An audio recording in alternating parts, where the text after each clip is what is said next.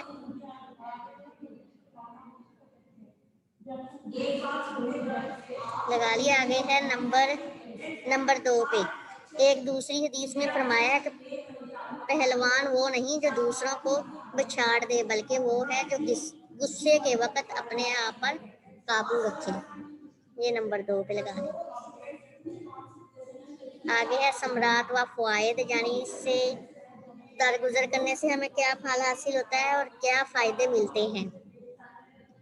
اس کا ہے پہلا فائدہ معاشرہ کی سالمیت، یعنی معاشرہ کی سالمیت ہوتی ہے. عفو سے معاشرے کی سالمیت اور استحکام برقرار رہتا ہے.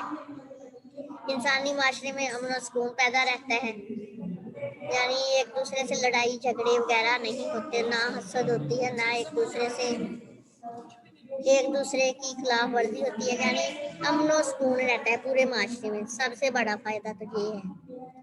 آگے ہے اشاعت اسلام، یعنی اسلام کی اشاعت میں عفو کو نمایاں اہمیت حاصل ہے، کیونکہ دشمنان اسلام جس قدر اس صف سے متاثر ہوتے ہیں کسی اور چیز سے نہیں ہوتے. یہ ہے دوسرا بڑا فائدہ. تیسرا فائدہ ہے خدا تعالیٰ کی رضائے مغفرت، یعنی اللہ تعالیٰ کی ہمیں مغفرت حاصل ہوتی ہے، خوشی حاصل ہوتی ہے، یعنی اللہ تعالیٰ کی رضا حاصل ہوتی ہے اور ہمیں کیا ملتا ہے؟ مغفرت ملتی ہے. اس کا تیسرا بڑا فائدہ یہ ہے. عفو بخشش اور خدا تعالیٰ کی پسندیدہ صف ہے، اس لیے اللہ تعالیٰ اس صف کے اپنانے والوں کو بھی محبوب رکھتا ہے اور ان کے گناہوں کو بھی معاف کر دیتا ہے، یعنی بخش دیتا ہے، مٹا دیتا ہے. عفو و مغفرت عطا کرتا ہے. چنانچہ عفو درگزر سے کام لینے والے خدا کی رضائے مغفرت حاصل کر لیتے ہیں. آگے ہے نمبر 4 پہ. اس کا کیا فائدہ ہے؟ عفو غصے کا علاج، یعنی جو عفو درگزر کرتا ہے اس کو غصہ نہیں آتا، یعنی غصہ ختم رہتا ہے اس کا. جو معاف کر دیتا ہے دوسروں کو، اپنے آپ پہ قابو رکھتا ہے نا، عفو غصہ کا علاج ہے. یعنی اگر درگزر کرتا ہے غصہ نہیں آتا اور وہ بڑی بڑی برائیوں سے بھی بچ جاتا ہے. اگر جو غصے میں کنٹرول رکھتا ہے نا، بڑی بڑی برائیوں سے بھی وہ محفوظ رہتا ہے. آگے ہے غصہ جو ہے نا شیطان کی طرف سے ہے، اور شیطان آگ سے پیدا ہوا ہے اور آگ کو پانی سے بجھایا جاتا ہے، اور اس لیے جب تم میں سے کسی کو غصہ آئے تو وضو کر لیا جائے. یعنی آگ کو پانی سے بجھ جاتا ہے نا، آگ پانی سے بجھ جاتی ہے، اس لیے غصے کو آگ کی مانند رکھا گیا ہے. اگر آپ کسی کو بھی غصہ آ جائے تو وضو کر لینا چاہیے تاکہ وہ ختم ہو جائے.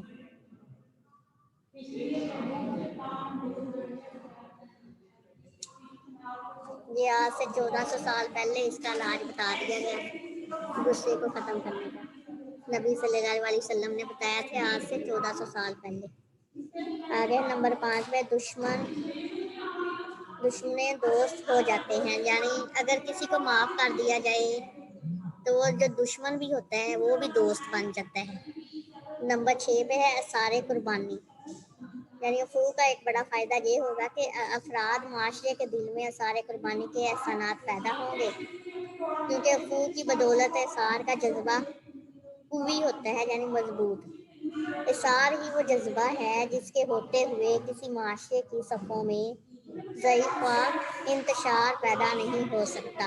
یعنی آثار قربانی ہی وہ فائدہ ہے جو معاشرے کی صفوں میں ضعیف و انتشار پیدا نہیں ہو سکتا.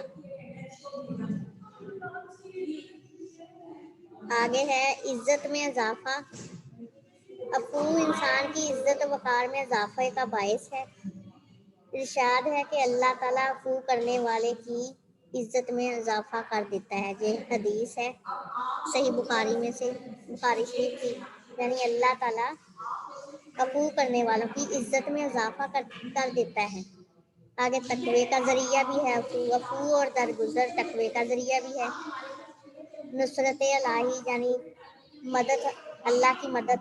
عفو نصرت الہی کا موجب ہے، یعنی اللہ تعالیٰ کی مدد کا سبب ہے. اس میں اسلامیات الیکٹیو کے ہی اسٹوڈنٹ جوائن کریں. اسلامیات فرسٹ ایئر اسلامیات الیکٹیو، فرسٹ ایئر اسلامیات الیکٹیو کے ہی اسٹوڈنٹ رہیں. آگے ہے دیگر فضائل اخلاق. عفو اور بخشش سے انسان میں عزم و حوصلہ، شرف و کمال، تحمل، بردباری جیسے دیگر جو فضائل ہیں نا، اخلاقی فضائل، تربیت پاتے ہیں. جیسا کہ ارشاد ہے کہ اللہ تعالیٰ فرماتا ہے اور جس نے صبر کیا اور معاف کر دیا تو بے شک یہ بڑی ہمت کے کاموں میں سے ہے. یعنی اللہ تعالیٰ اس آیت میں فرماتے ہیں قرآن پاک ہے کہ جس نے صبر کیا اور معاف کر دیا تو بے شک یہ بڑی ہمت کے کاموں میں سے ہے. آگے لاسٹ میں ہے کہ عفو قلبی عبادت میں اعلیٰ ترین عبادت ہے جسے اپنانے کا اللہ تعالیٰ نے حکم دیا ہے. یہ وصف رسول صلی اللہ علیہ وسلم میں بذریعہ ختم موجود تھا. صحابہ اکرام اور بزرگان دین کا بھی یہ شعار رہا ہے. اس سے دین دنیا کے متعدد فوائد حاصل ہوتے ہیں. اسلام دین صاف حمیدہ کو اپنے پیروکاروں میں نمایاں دیکھنا چاہتا ہے. اس میں ایک وصف عفو بھی ہے، یعنی جس سے زندگی نکھرتی ہے، انسانیت کی شخصیت نکھرتی ہے اور حسن پیدا ہوتا ہے. آگے ہے عدل. عدل کے معنی ہے برابر برابر اور سیدھا سیدھا تقسیم کرنا یا برابر رکھنا، ہر ایک کو برابر رکھنا. عدل کے معنی میں ہر ایک کو برابر رکھنا. اللہ تعالیٰ فرماتا ہے مجھے حکم دیا گیا ہے کہ میں تمہارے درمیان انصاف کروں. اس کے معنی ہوئے برابر اور سیدھا کرنا، توازن اور تناسب قائم رکھنا، کسی پر بوجھ نہ ڈالنا، یعنی کسی مس بوجھ توازن کسے کہتے ہیں؟ توازن یس مس. برابر یعنی ایک جیسا رکھنا. اوکے مس. افراط و تفریق سے بچنا، کسی بوجھ کو دو برابر حصوں میں اس طرح بانٹنا کہ دونوں میں سے کسی میں ذرا برابر بھی کمی بیشی نہ آ جائے. اس کو عربی میں عدل کہتے ہیں. عربی میں عدل کہتے ہیں اور اردو میں ہم کہتے ہیں برابر رکھنا، یعنی توازن برابر رکھنا. اس کا پیمانہ توازن، اس کا پیمانہ برابر رکھنا، یعنی ہر ایک انسان کو ایک ہی نظر یعنی برابر رکھ. برابر کی نظر میں دیکھنا. اس طرح عدل کے معنی سیدھا کرنا، مساوات قائم کرنا، توازن تناسب پیدا کرنا اور برابر تقسیم کرنے کے ہیں. نیز انصاف اور قصد کا لفظ بھی عدل ہی کے عام معنی ہے، یعنی انصاف بھی جو استعمال ہوا ہے نا لفظ، وہ بھی عدل کے معنی میں آتا ہے. حضرت داتا گنج بخش رحمت اللہ علیہ عدل کی تعریف میں لکھتے ہیں کہ کسی چیز کو اس کے صحیح موقع محل میں رکھنا عدل ہے اور اس کی ضد ظلم ہے. یعنی جو اس کو موقع محل میں رکھنا عدل ہے اور اس کی اگر ضد دوسری طرف جائے تو وہ ظلم ہے. کسی چیز کو ایسی جگہ رکھنا جو اس کے لائق نہ ہو. اس طریق کی روح سے نیکی یا برائی دونوں کا یکساں بدلہ عدل کہلائے گا، لیکن نیکی کا زیادہ بدلہ احسان اور برائی کا زیادہ بدلہ کیا ہے؟ ظلم ہوگا، یعنی اس کا جو فرمان کے مطابق ہے. آگے ہے مساوات. مساوات کا مطلب ہے برابر، یعنی برابر تقسیم کرنا. یہ کام مد نظر رہے کہ عدل سے مراد محض انصاف اور مساوات ہی نہیں، اگرچہ بعض حیثیتوں سے تو عدل مساوات ہی کا دوسرا نام ہے، یعنی اس کا دوسرا نام ہی مساوات ہے. مثلا شہری اور معاشرتی حقوق، لیکن بعض حیثیتوں سے مساوات عدل کے بالکل منافی ہے۔ مثلا اعلیٰ درجہ اور ادنیٰ درجہ کی خدمات انجام دینے والوں کے معاوضے میں مساوات کو مد نظر رکھا جائے تو عدل کو نقصان پہنچتا ہے۔ فی الحقیقت عدل سے مراد زندگی کے تمام شعبوں میں معاشرتی، معاشی، عدالتی، سیاسی، انفرادی اور اجتماعی وغیرہ جو تمام ہے نا، ان کے حقوق کی متناسب و متوازن یعنی عدل مساوات تقسیم ہے، یعنی عدل مساوات قائم کرنا، عدل اور مساوات قائم رکھنا۔